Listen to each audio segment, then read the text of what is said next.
O ano é 2025. Em uma sala de reuniões silenciosa em São Paulo, executivos de uma empresa da Fortune 500 assinam os papéis que finalizam a construção de uma fábrica avaliada em 2 bilhões de dólares. Sem coletiva de imprensa, sem alarde. Apenas uma assinatura que representa o 100º acordo desse tipo só neste ano. Enquanto Washington debate tarifas e Pequim tenta lidar com a desaceleração econômica, algo profundo está acontecendo na América do Sul e a maioria das pessoas nem percebeu.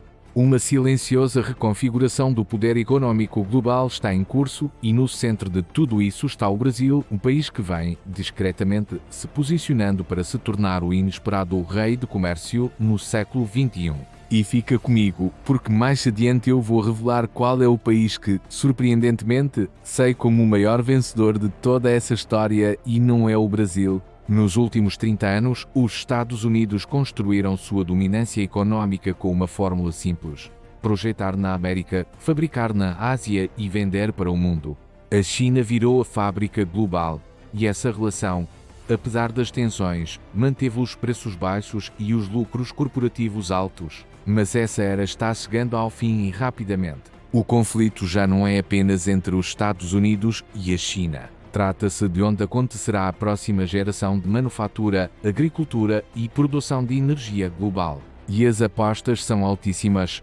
Trilhões de dólares em comércio, a estabilidade das cadeias de suprimentos que alimentam e movem o mundo e, no fim das contas, qual hemisfério dominará a influência econômica nas próximas décadas. Nos próximos minutos, vamos entender como uma série de crises globais, da pandemia às guerras comerciais, desencadeou uma reação em cadeia que transformou o Brasil em um dos maiores vencedores da nova economia mundial. Você vai compreender as engrenagens do que chamo de efeito Brasil, quem são os vencedores e perdedores surpreendentes e o que essa mudança fundamental significa para o futuro da globalização. E aqui vai a promessa.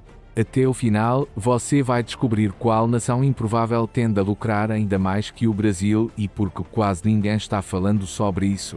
Vamos começar pelos fatores que estão empurrando as empresas para fora de suas bases tradicionais de manufatura na Ásia. Por décadas, a China ofereceu uma proposta irresistível.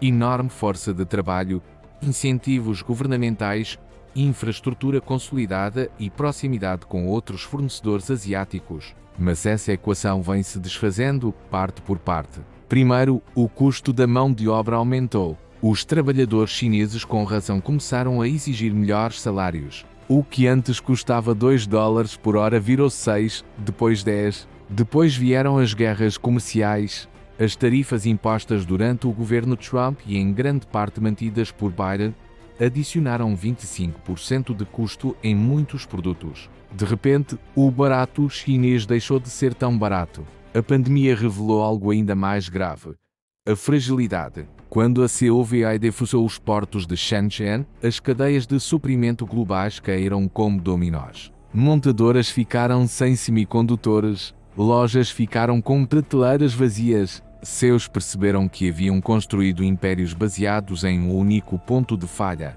E então, a geopolítica entrou em cena, com as tensões crescentes em torno de Taiwan, do Mar do Sul da China e do roubo de tecnologia. Governos ocidentais começaram a incentivar e às vezes exigir a diversificação das cadeias de suprimentos. A mensagem era clara: depender totalmente da China se tornou um risco estratégico. Mas o que torna este momento diferente é que as empresas não estão apenas procurando o próximo país de mão de obra barata. Elas buscam resiliência, recursos e estabilidade política. E é aí que o Brasil entra. O Brasil não tenta ser a nova China.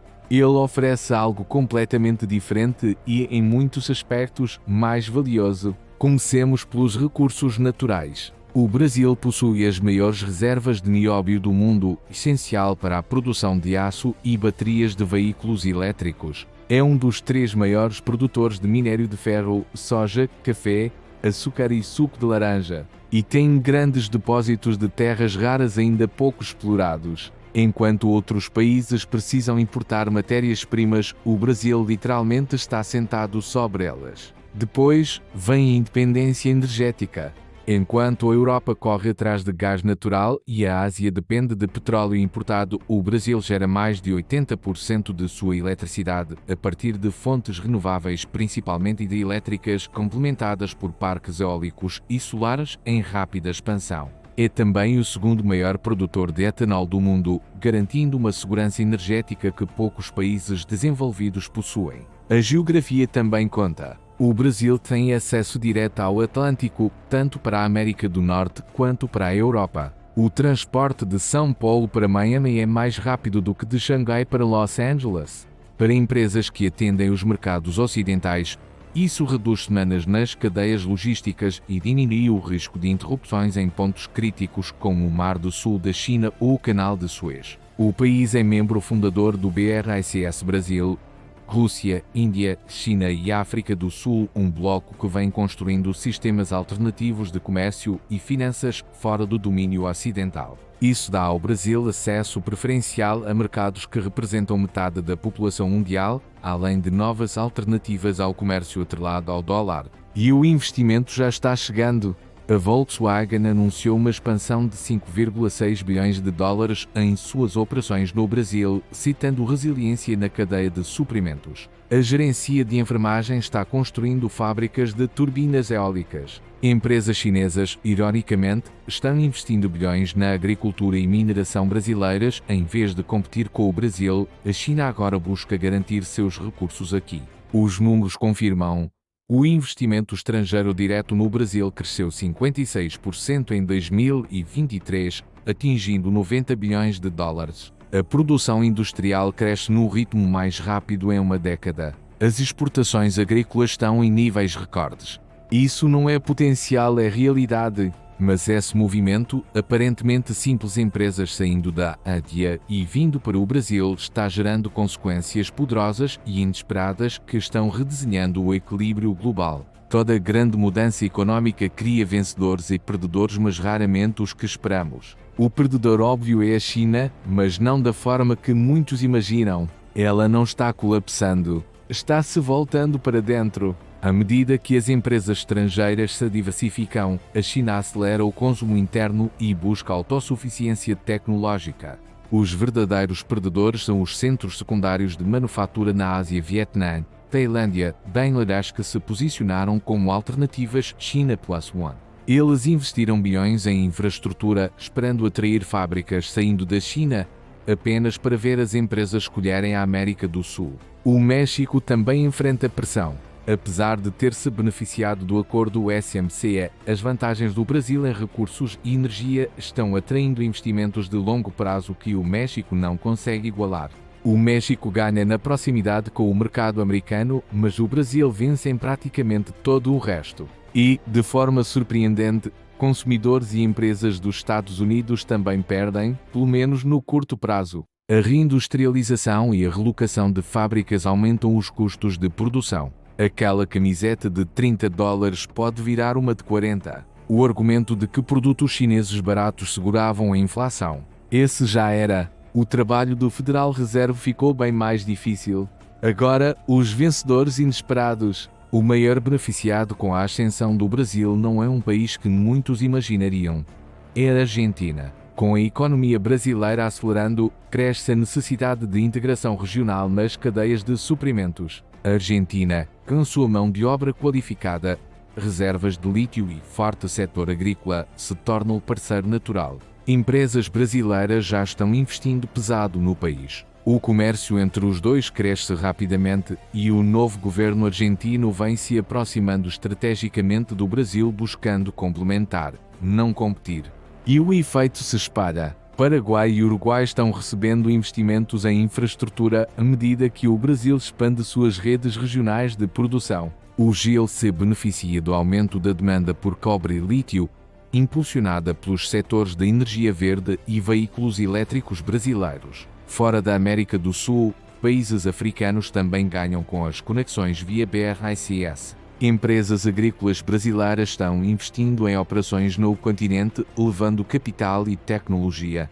Fundos soberanos do Oriente Médio estão se juntando a projetos de infraestrutura no Brasil, diversificando suas economias além do petróleo. A Europa também encontra um novo fôlego. Com as tensões entre Estados Unidos e China complicando suas cadeias produtivas, o Brasil surge como alternativa neutra e confiável, com fortes laços culturais e empresariais com o continente. Empresas alemãs, francesas e italianas estão expandindo suas operações aqui não como plano B, mas como estratégia principal. Mas a maior consequência não está nos países individualmente e sim na estrutura do sistema global.